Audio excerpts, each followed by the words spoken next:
Hello and welcome to Juliaskuddelmuddel. I'm so happy you're here with me today again.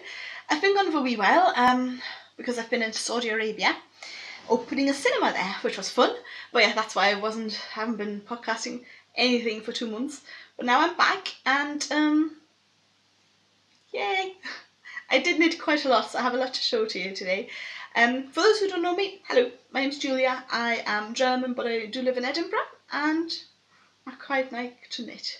So I have made a list today what I want to say because I don't want to be too confusing and I want to have this order. So the way we're going to do it is the first part is going to be about all the things that I knit and what I'm working on right now, and then the latter part is going to be about my adventures in Saudi Arabia. So if you're not quite interested in that, which is perfectly fine, you can just switch off and I'll let you know when that point is going to be reached. So I'm going to show you a couple of things that I've been working on first. First one is my socks. For those of you who have been following me for a while, well actually while I was in Saudi Arabia I had my 1 year podcast anniversary and I totally missed it, which I'm a bit gutted about. But hey, so those of you who've been following me for a while know them socks. They are the Chairlift socks by Penny Schumer on Knit by Bit Designs, and I've been knitting them since last summer. I got the yarn in Dublin, it's Townhouse yarns, the green one, it's beautiful. And I've been knitting them on higher sharps, 2.25mm, the wee needles. And I took those to Saudi Arabia in my hand luggage to knit on the plane. And I've been travelling with the wee ones for quite a lot and they've never been an issue. And it wasn't an issue from London, but then I flew to Jordan via Amman, and when I got through security in Amman, he stopped me and he was looking at my bag and he's like, he didn't really speak English, so it was really difficult to communicate, but it turns out that I had needles in my luggage, which I knew, and they were an issue. So I had to take out the needles and leave them with him, and I brought a spare set in my suitcase, so that was alright, but I had to take out the needles. And then he started going through my entire luggage, and the funny thing was he missed those needles. Can you see the size of them in comparison? I feel like these are much more dangerous than these ones, but he collected these ones, he left me with that one. And then he started going through my hand luggage, and I had allergy tablets on me and I brought the pill. And then he started questioning me about my tablets and describing with hand gestures what the pill is and what it's for. He all of a sudden got very embarrassed. It was hilarious. And then he just let me go. But yeah, I had to give up my sock needles. But to be honest, I do not enjoy knitting with those little ones. I get cramps and it's really weird. It's just not fun. So I'm going to switch to just normal magic loop needles to finish those socks because I'm just not enjoying it. It's horrible. So yeah, I'm going to be changing to normal needles and then I'm going to finish it because I love the pattern. The pattern's absolutely beautiful. It's just the needles are a bit nah. So yeah, I'll have to finish those eventually. I'm still on the first sock. It's been forever, but it's just I haven't been knitting on them. It's just around a corner, sitting in my little beautiful spindrift bag. I really like this spindrift designs. I follow them on Instagram and they have a lot of really pretty, beautiful bags. So quite like that one. I think they're cosmetic bags, but I just use them as project bags. Doesn't matter. Then, for those of you who've seen my last episode, I've been to the Edinburgh Yarn Festival, and when I got there I was a bit lost, basically, because I didn't have a pattern that I wanted to buy yarn for. I didn't have anything specifically that I wanted to buy yarn for. So I got the Pom Pom magazine, and during my lunch break there, I decided I want to do the Treskilling t-shirt. So I bought yarn for that, and I finally, while I was in Saudi Arabia, had the time to knit it. So I got, let me see, it's from Old Maiden Odd Yarns, and because it's kind of a summer t-shirt, I wanted a lighter yarn, so I went for 50% merino and 50% silk, and the colourways are What's Your Damage and Seen the Ocean. And I've knit with Old Maiden Odd Yarns before, and that's that. I quite enjoyed it. So I got that yarn, and it has a beautiful sheen to it. And this is the finished Treskilling Tee. She's called Lady Rowena on Instagram, or Christina Blom. And that's it. Can you see it? It's pretty. I like it. I really, really like it. So it's a top down knit. So you start up here with the yoke, and then you and this is just some simple left and right hand race twist. So it's really easy pattern. And then you just pick up stitches, and then you knit all the way in the round. And then once you reach your sleeves, you just put them like on a hold on a scrap yarn, and then you just finish the bottom in the round. And then at the bottom you just have a 2x2 ribbon. Dead easy. Really simple, easy, fast knit as well. Because once you've done the yoke, it's literally just going around. And then for the sleeves, it had an I-cord bind off, but for me the I-cord bind off didn't work. It just started rolling up. So I just did a 2x2 rib as well. I ripped out the I-cord. And I'm really happy with it. It fits perfectly. And I love the colour. It's such a nice, soft yarn. It's bright blue, what I like. And yeah, it's perfect. And look at the end, like the detail in it. You have like the faux seam as well. And it's just lovely. I mean, you can see exactly where I started the second skein of yarn, because that's where all of a sudden it got a bit stripy. But I wasn't fussed about that. I just literally wanted to see how the yarn played out, so I didn't bother with alterating skeins or anything like that. I just knit it, and I really love it. I'm not sure I'm not wearing it today. Actually, I should have worn it. But yeah, I on Instagram I have a picture of me wearing it if you want to see that. And it's lovely. I quite like it. I also didn't have like smaller needles for the ribbing, but it's alright. It doesn't bother me at all. It's perfect. I quite like it. Yay! It's so nice for me to actually like knit a garment that is done within like 3 weeks, you know, and not like a year or 5 months. So that was quite nice. Then for those of you who've been following me for a wee while, at Christmas time I dyed up some yarn specifically for the Find Your Fade, and the way I did it, I always used one colour that I then used in the next skein, so it's going to be a beautiful fade. And yeah, I've finally knit the Find Your Fade. I did that while I was in Saudi Arabia as well. And it's done, and it's beautiful. Hang on. Which, yeah. Yeah, that's the right way. Look, it's massive. It is ginormous. It's way bigger than my wingspan. And it's very deep as well. Oops, can you see? Yeah, so I've finished it. Yay! So I'm going to talk you through the colours that I used. So I started with a really dark red. In the beginning with the lace, I had massive issues. It just was beyond me. But once I figured it out, it was fine. It was just in the beginning me being stupid and not understanding it. So I started with the dark red, which then went into a slighter bright red with like whiter speckles. Then we come to my favourite colourway, which is this red with deep golden part almost, you can say. And then the one that was most fun, crazy speckles all over the place. So yeah, we have, the plan was for the speckled skein here to have both the red and the blue, to link those together, and it worked actually. So yeah, that is just a crazy colourful part, and that is also where you get the whole shaping in.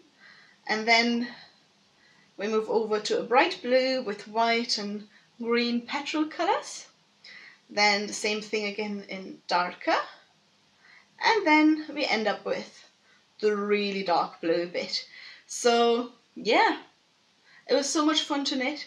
Because of it's just mostly garter stitch, it was super easy to knit, and just always changing the skeins really helped, because you just want to get on with it and see the next colour and see how the next colour works out. And I'm really happy the way it is kind of fading, so quite pleased with my dyeing, to be honest. And this is going to be a gift. So yeah, finished it. I'm so excited. It made me so happy. And actually when I finished it, I realised how big it was. So I figured out that I would have to get some blocking equipment, because usually I just block it on my floor. But I didn't want it to, you know, be wonky and like uneven edges. So the first thing I got was those play mats. And you know how you can get blocking mats? And they're like £20 and ridiculously expensive. So I just got cheap play mats off Amazon, and they totally do their job. They're not very thick, but they're perfectly fine for what I need them for. and I got like 1 pack of 9 is £5, so I got 2 packs, 18 play mats, perfect. It was best solution ever. So I got those. Like half my living room was full of the shawl, and I also got those Knit Bro blockers, knit thingies, and because my problem often is if I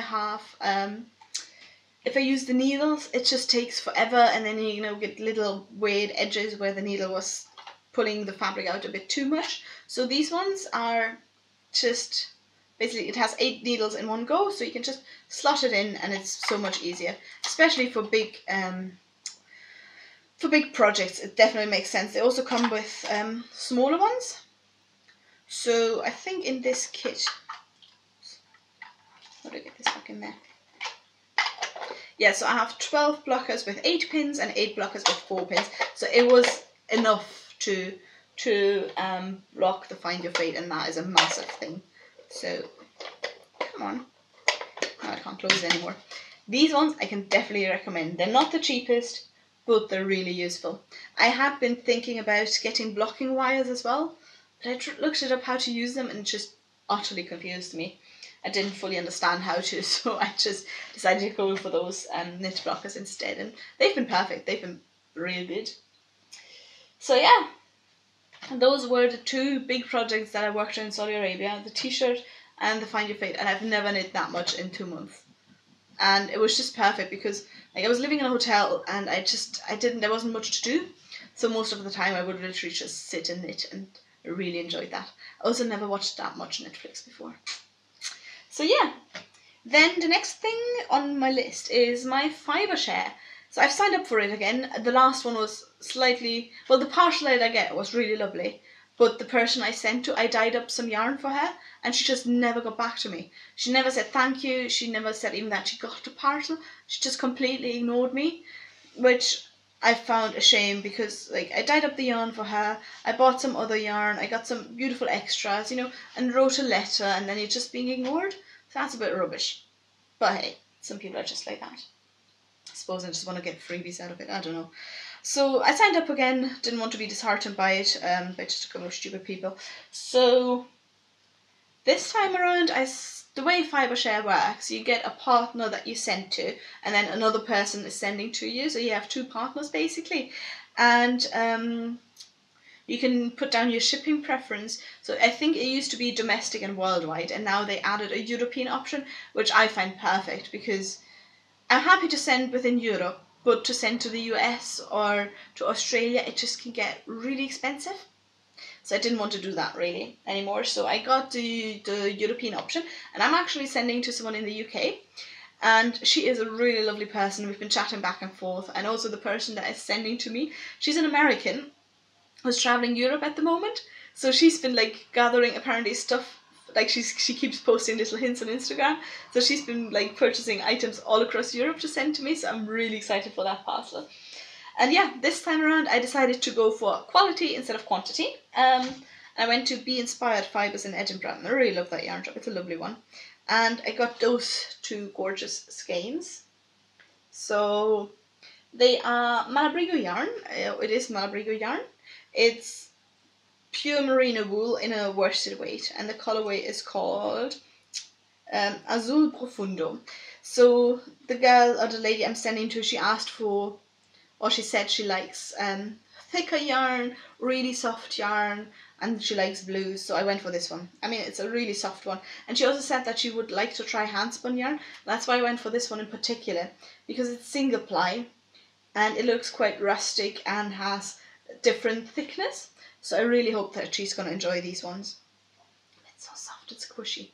I really like it. And I thought I'm going to go, instead of going for different skeins, I'm just going to go for 2 of the same one, so she can actually do something with it instead of having just single skeins lying around.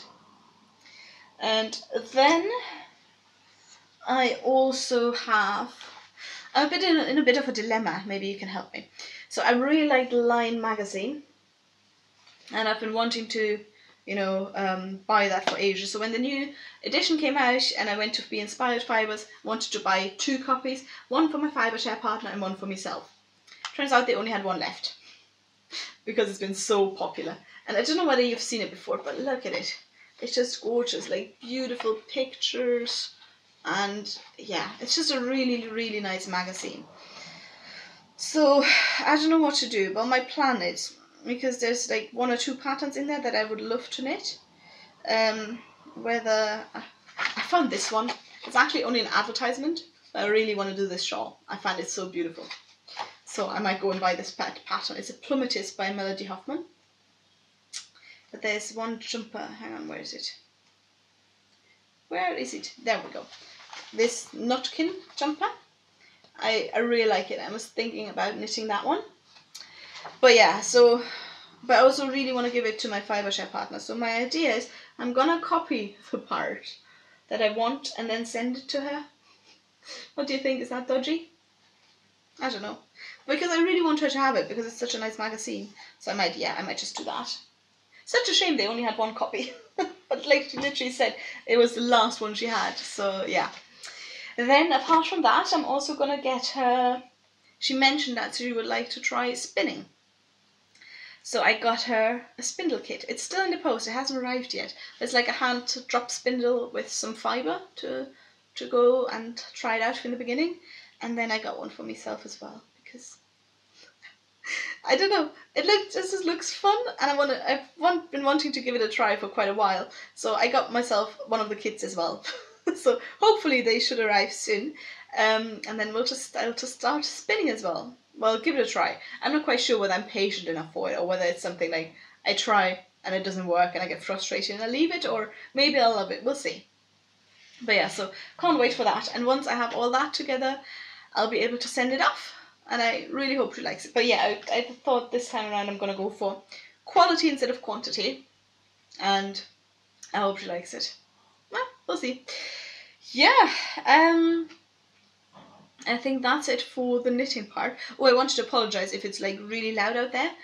But in Edinburgh it's really stormy today and I've shut the window, but there's nothing else I can do. So if it's too loud out there, I'm really sorry. Can't change it, unfortunately. But yeah, so that was it for the fibery part of the podcast, or the knitting part of the podcast.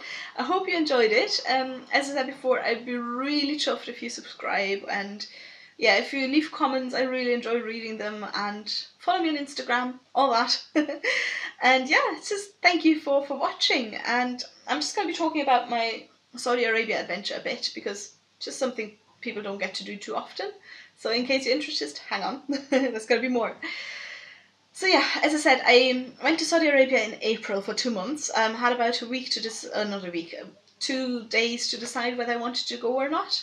And yeah, I went there to open a cinema, to help open a cinema. We went there as a management team to open the first cinema since cinema was banned there in 1979 or 78.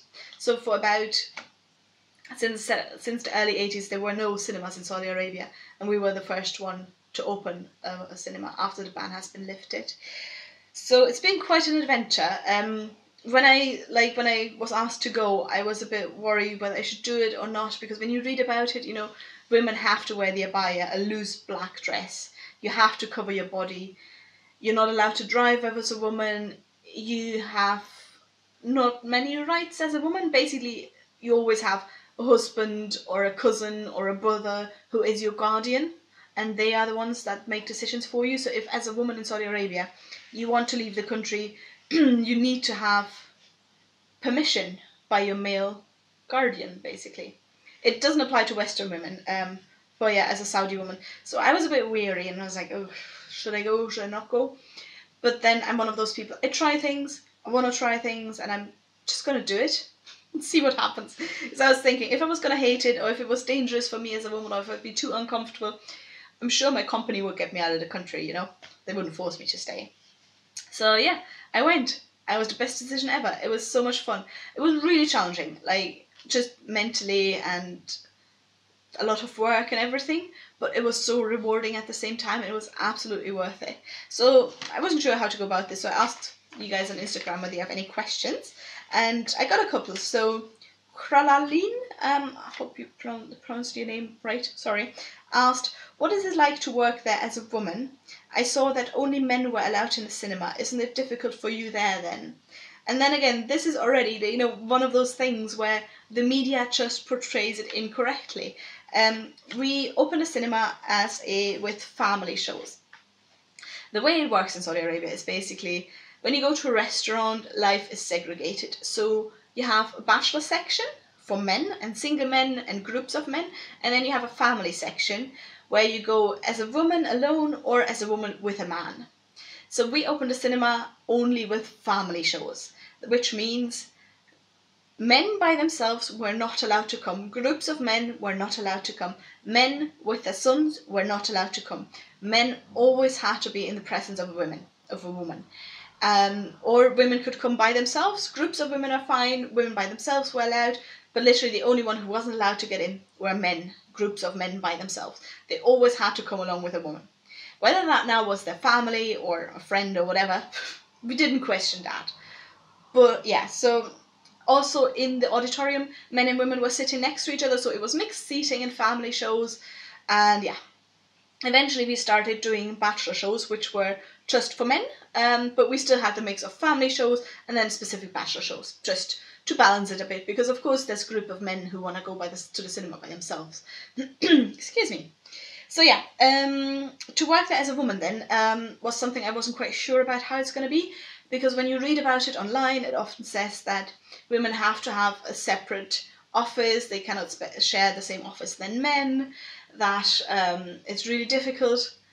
And I went there and I had the same office as my male colleagues. It wasn't an issue whatsoever. I was working with them as I would in the UK. The team was made up of men, so our cinema hosts were men and women. It was a mixed team. And again, I was Miss Julia. It was always so cute. So Miss Julia. And yeah, so men accepted me. I could lead the team. It wasn't an issue. They accepted me as a manager. We had quite a lot of female supervisors as well that were telling men what to do, which was quite good. Quite enjoyed that. So at work, it was basically the same.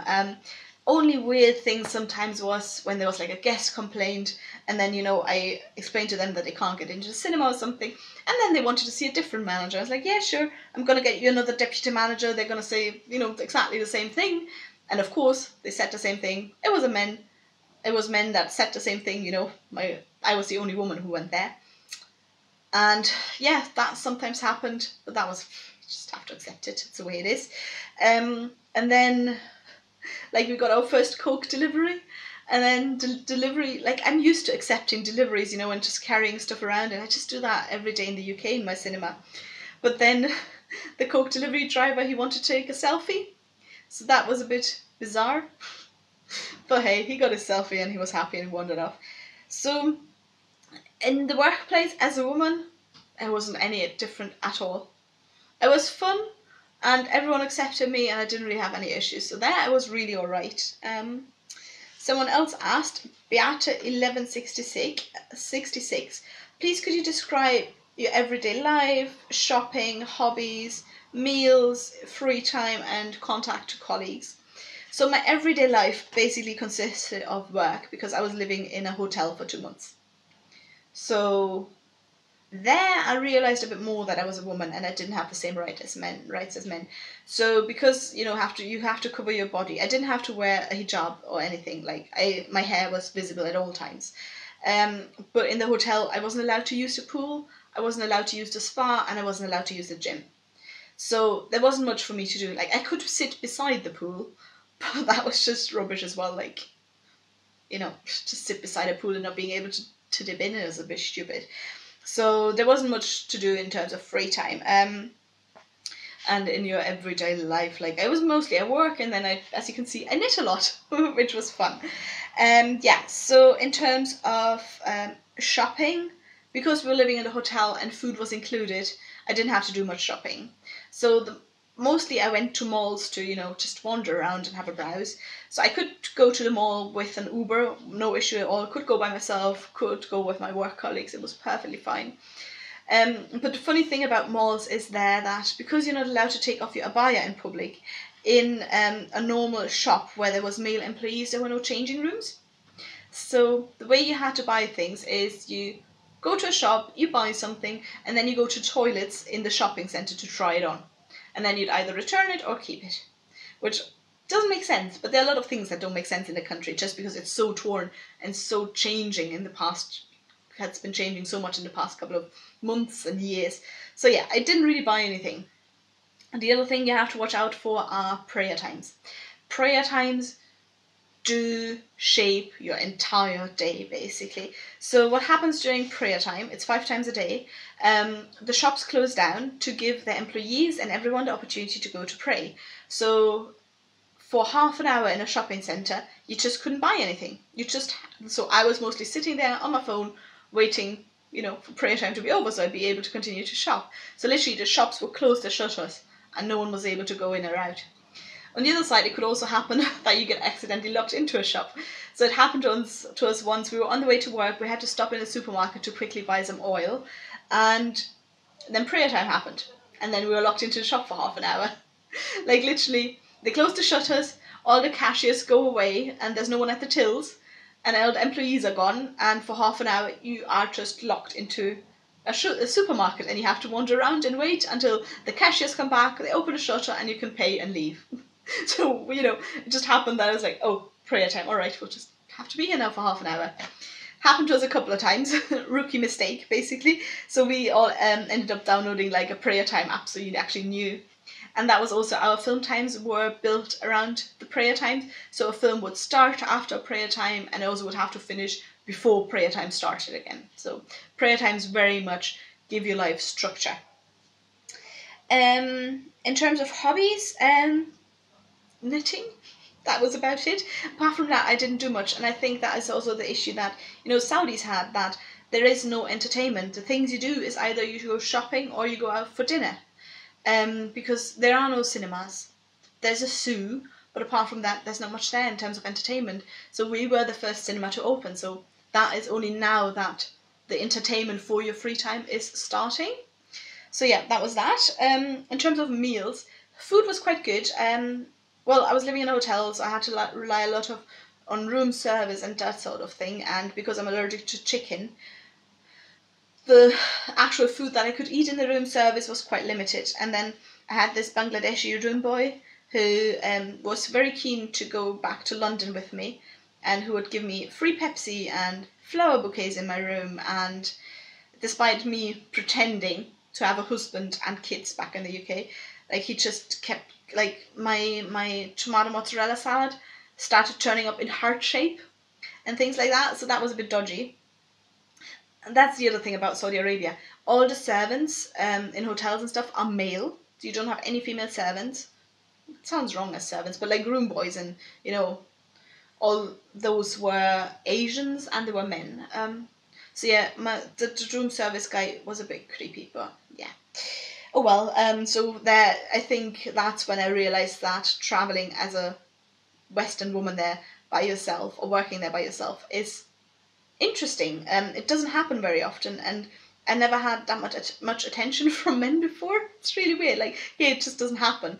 And there were so many men who wanted to show me the country, or, just you stood out because you were a Western woman by yourself, alone, without a man, and that didn't happen apparently too often. On the other hand, I'm fine with that, it's alright, whatever. And yeah, so free time, didn't have much free time. If I had free time, I went to the mall, did some knitting, or just didn't do much, because, to go, I once, a couple of times went for walks, but then it's over 40 degrees, so it's ridiculously hot, you can't walk for long anyways. But then I went for a walk, and I was literally the only woman on the street. And then, of course, men would stare because, I wasn't covering my hair, so blondish, curly hair, Western woman walking around by herself, yeah. So I didn't do that too often. And then her last question was about contact with colleagues, and that was the best thing ever. Like, I've never been exposed so much to hospitality and where people just want to share their culture, and they're so friendly and welcoming and warm, and like they just wanted to make sure that we were having a good time. So before a team meeting, like I sent out a question, like whether they have any questions that they can submit us beforehand so we can make sure that we answer all their questions. Like half of the questions were, how do you like it? Do you like it? What can we do for you? Are you guys alright? Do you enjoy it here? And it was just so nice to read all those lovely questions. And like, of course, it was Ramadan while we were there as well, and the team asked us to fast with them for one day, and then in the evening they would bring iftar in for us. So iftar is the fast breaking dinner basically, and they brought this amazing array of homemade dishes in for us. So we were fasting all day with us, with them, and then in the evening we had dinner together. It was just so nice and like such a lovely atmosphere, and like, you know, they just wanted to share their culture with us, and were so nice. And like whenever in the evening when you're finishing your shift and you would go into the team room, they would have Arabic coffee for you, they would have food for you. Just everyone was genuinely nice and welcoming, and you don't get that here, you know, as often in the UK. Like, of course people are nice and friendly, but it was just such a heartfelt warmth and friendliness, and also just being nice. It was amazing. So that was really lovely. Just, yeah, the people. And I suppose if you work in a cinema there, you know, if you want to do that, then you're open to Western culture anyways. And a lot of the young people have been brought up abroad and have been studying abroad, so they are open, and that is what is so fascinating about the country. You get this really conservative part where women are basically second-class citizens and they are not allowed to drive. They're going to be allowed to drive in July, but you know, up till now women weren't allowed to drive, so you had to rely on taxi drivers and all that to get you around, and there's not really much of a public transport system. But then on the other hand, you get all those young people who are eager for change and they're keen for change. And it's just so interesting to see how quickly things have been changing. So literally everything that I've read online that I wouldn't be allowed to do as a woman mostly was wrong. Like, we read online that I wouldn't be allowed to travel in the same car as my male work colleagues. That wasn't an issue. I was driving around with them all day and it was fine.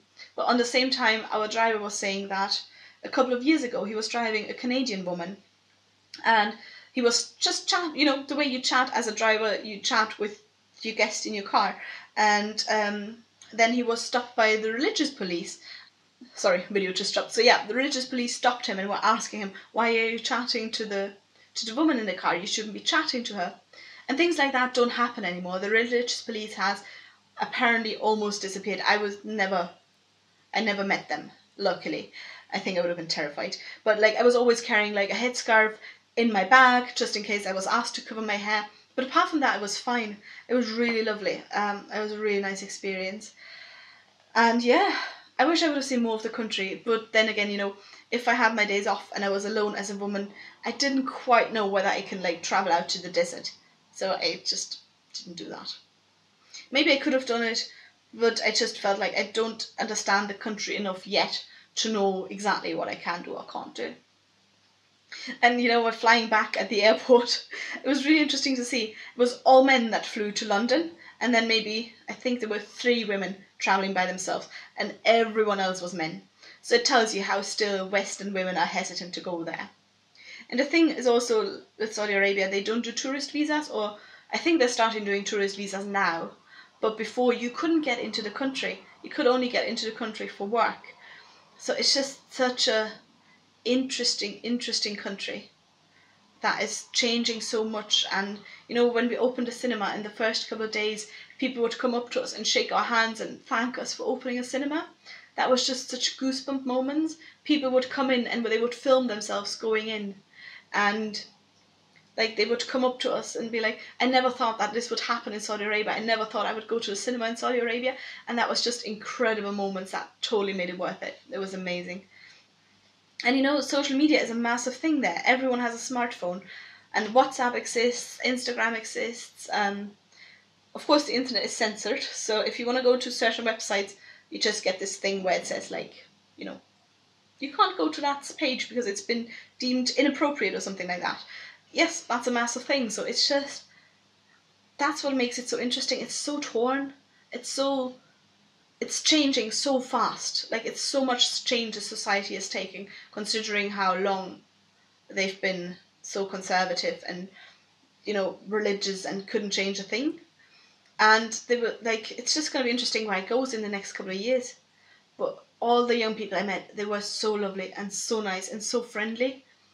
And if, you know, I think most over half of their country is under 30. I think 80% is under 30. So all those young people who are growing up right now, who want that change and who want to change the country, it's going to be so interesting to see what happens in the next 5 years, even in the next half a year.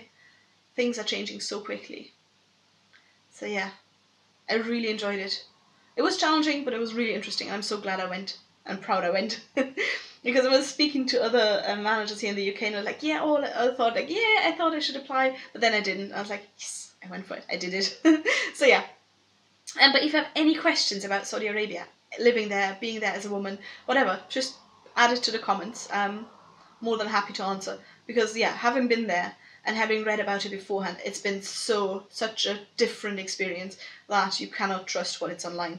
The media portrays it so negatively, and it's not. I mean, I don't wanna, like, I know that there are massive issues there in terms of human rights and what you can say, and that is massive issues that need to be sorted. But at the same time, going there and working there and doing your bit for change maybe might help a little bit. I don't know. So yeah, if you have questions, feel free to ask about it. And I think I've waffled enough on. If you stuck with me till now, thank you very much. As I said, hit the subscribe button. I'd love to reach 1,000 subscribers at some point. And I also want to grow my English speaking audience, so I'd love that. If you have any feedback, please pop it in the comments. I love reading your comments, and yeah, I'll speak to you soon. Yay, bye!